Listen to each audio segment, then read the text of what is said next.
నమస్తే సార్. నమస్కారం అండి. ఓం శ్రీ గురుభ్యో నమః. సార్ చాలా మంది నరాల బలహీనతో బాధపడే వాళ్ళని చూస్తూ ఉంటాం.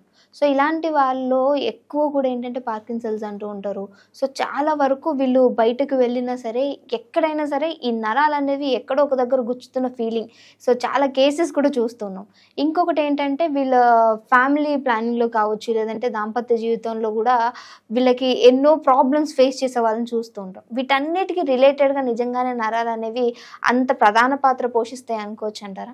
100%. ఎందుకంటే నరాలు అనేది శరీరంలో చాలా అంటే ప్రథమ స్థానంలో, మన గుండెకు తర్వాత భాగం అదే. అయితే నరాల బలహీనత ఏంటంటే ఈ టైం టు టైము ఇప్పుడు జనరల్గా ఏంటంటే ఈరోజు వ్యాపార లావాదేవీలు ఏ విధంగా ఉందంటే వాడు టైం భోజనం చేస్తుండో లేదో తెలియదు.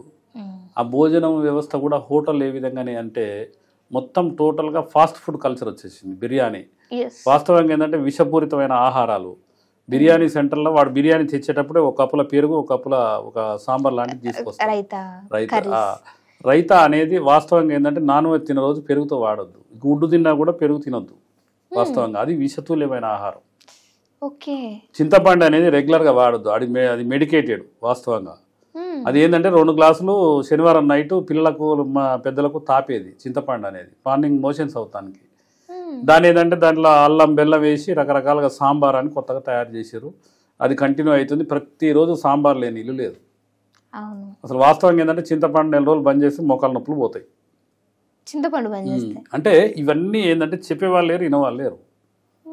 బయట ఏంటంటే ఫాస్ట్ ఫుడ్ వాడు ఏమి వేస్తాడో ఏమో అది నరాల మీద ఎఫెక్ట్ పడుతుంది.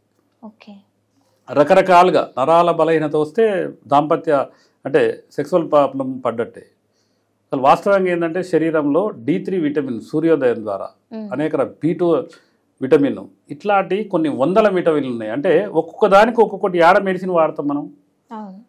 అప్పుడే నరాల బలహీనత వచ్చిన వాళ్ళకు చాలా సైడ్ ఎఫెక్ట్లు ఉంటాయి. కాబట్టి ఏంటంటే నరాల బలహీనతకు ఒక అద్భుతమైన పరిష్కారం ఏంటంటే ఆయుర్వేదంలో మీకు ఒక 5 రకాల మొక్కల వేర్లు చూపెడతా తల్లి. ఇది ఏంటంటే అతిబల వేర్లు. ఇవి అతిబల వేర్లు. ఇది అంటే అతిబలని అందరూ చూపెడుతుంటారు. అతిబల వాడండి రకరకాలుగా. ఇది అతిబల వేర్లు. ఇది ఏంటంటే ఇది బల వేర్లు. బల. ఇది నాగబల వేర్లు. ఇది వచ్చేసి తీగ బల వేర్లు.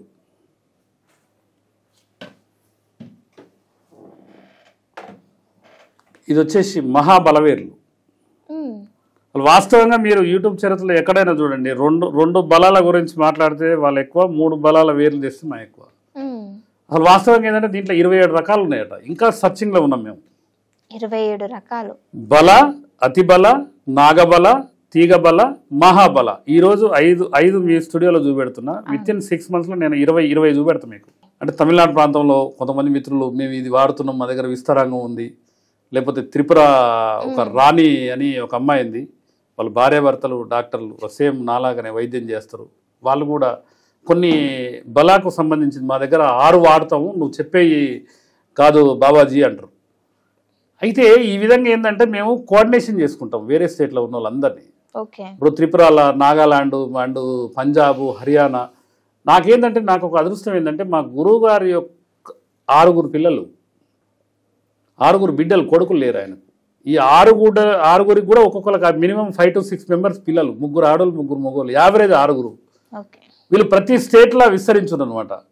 ఒక అమ్మాయి త్రిపురాలో ఇచ్చినాం, ఒక అమ్మాయి నాగాలాండ్ ఇచ్చినాం. అంటే అక్కడ ఏంటంటే హిందీ అనేది దర్లంగా మాట్లాడతాం. అంటే ఏ లాంగ్వేజ్ అయినా కూడా వాళ్ళు మాట్లాడే ఇప్పుడు ఒరిస్సా ఉందనుకోండి, ఒడిస్సా అది మాట్లాడుతుంటే హిందీ మాట్లాడతారు. కాబట్టి ఇవన్నీ సేకరణ అనేది, మూలిక సేకరణ అనేది వెరీ ఇంపార్టెంట్. మా దగ్గరికి అయితే చాలామంది ఆయుర్వేద వైద్యులు వచ్చి నేను చేగొండి మొక్క పక్షవాతంది లేకపోతే నేలదంతి మొక్క అని చెప్తే, నేలదంతి మొక్క ఏడుంది ప్రపంచంలో లేదు, అసలు ఈ నువ్వు చేగొండి ఏదో తప్పు చెప్తున్నావు అన్న ఉద్దేశంతో 2 క్వింటాలు 3 క్వింటాలు 7 ఉంటుంది నీ దగ్గర అంటే మా దగ్గర రాశులు పోసి ఉంటుంది. అయితే వీళ్ళందరూ ఏంటంటే ఈ మూలిక సేకరణ అనేది జరగదు. చెప్పినయే 10 మొక్కలు చెప్తా ఉంటారు. మళ్ళా 450 సంవత్సరాల నుంచి మేము వైద్యం చేస్తున్నాం మా కుటుంబంలో అంటారు. వాళ్ళు రకరకాల కంపెనీల బాటిల్ తెచ్చి అమ్ముతారు. అంటే కంపెనీలు అంటే సిరప్లు, కంపెనీలో ట్యాబ్లెట్లు.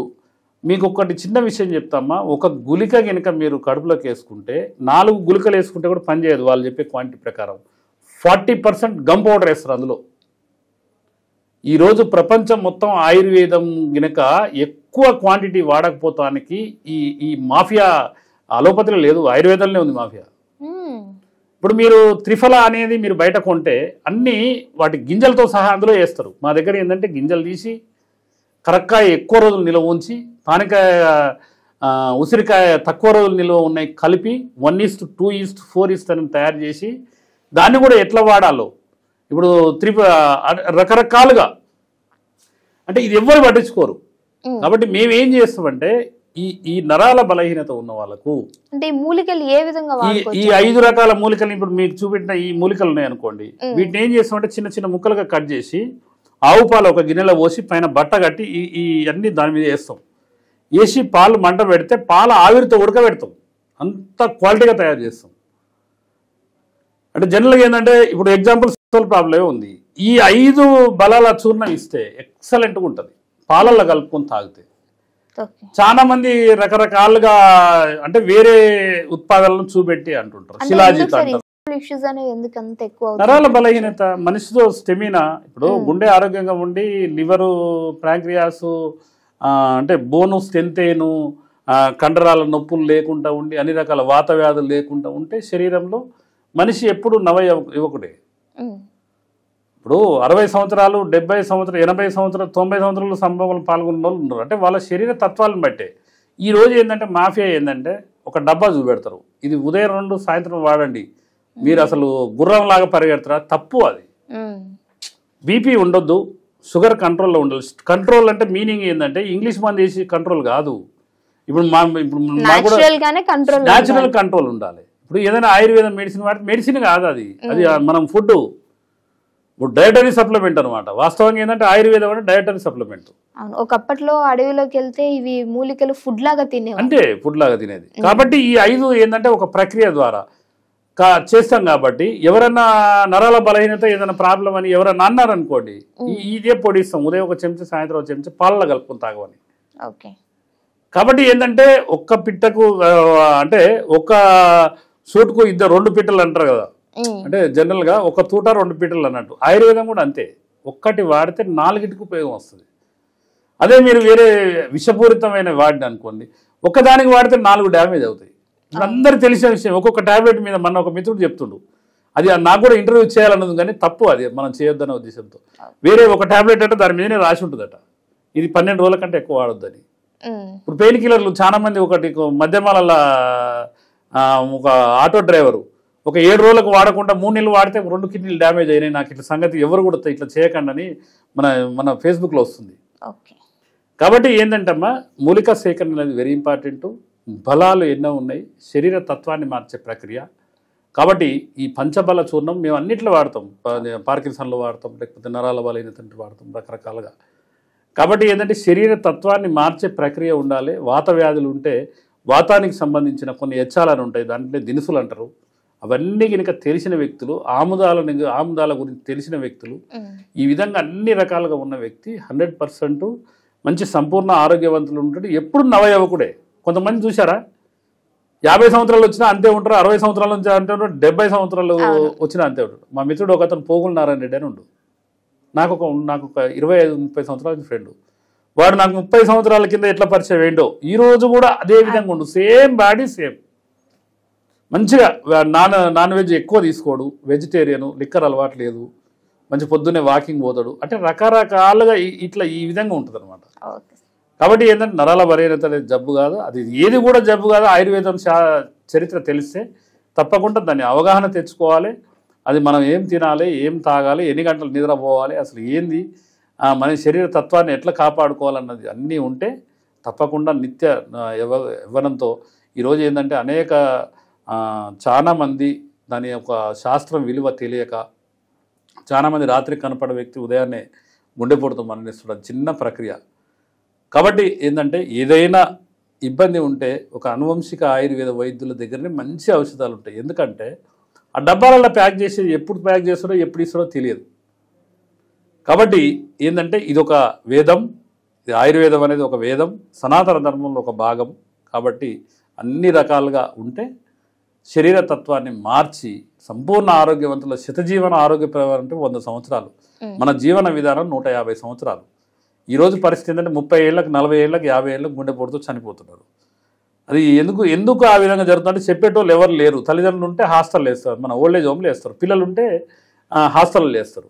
భార్య భర్త ఉదయం పోతే రాత్రికి, లేకపోతే భర్త నైట్ డ్యూటీ పోతాడు, భార్య డే డ్యూటీ పోతుంది, భార్య డే డ్యూటీ పోతుంది, భర్త నైట్. ఎవరు ఎక్కడ కలిసేది లేదు. అంటే ఏ సీజన్ వైజ్లా ఏ కూరగాయలు తినాలి. ఇప్పుడు వినాయక చవితి జరిగితే దాంట్లో పత్రి అని అనేక రకాలుగా అక్కడ పెట్టి వాడాలనేది ఉంటుంది. లేకపోతే ఎల్లమ్మ పండగ చేస్తే ఒక పసుపు అనేది, ఒక వేపాకు ఏ విధంగా ఈ విధంగా వాడితే ఈ విధంగా మంచిదని మనకు ఆ వేదాలలో చెప్పినాయి. ఇవన్నీ దేవుడు ఇండో లేడో అది తర్వాత సెకండరీ పార్ట్. కాబట్టి ఏంటంటే మన జీవన విధానాన్ని నేర్పే ప్రక్రియ అది అని అనుకోవాలి మనం. కాబట్టి తప్పకుండా మనం ఆ ప్రక్రియని కనుక ఆయుర్వేద ప్రక్రియని అవలంబిస్తే 100కి 100% సంపూర్ణ ఆరోగ్యవంతుడిగా జీవిస్తాడు. మేము ఎన్నో రకాలుగా చెప్తుంటాం అనమాట. ఓకే అండి, ధన్యవాదాలు.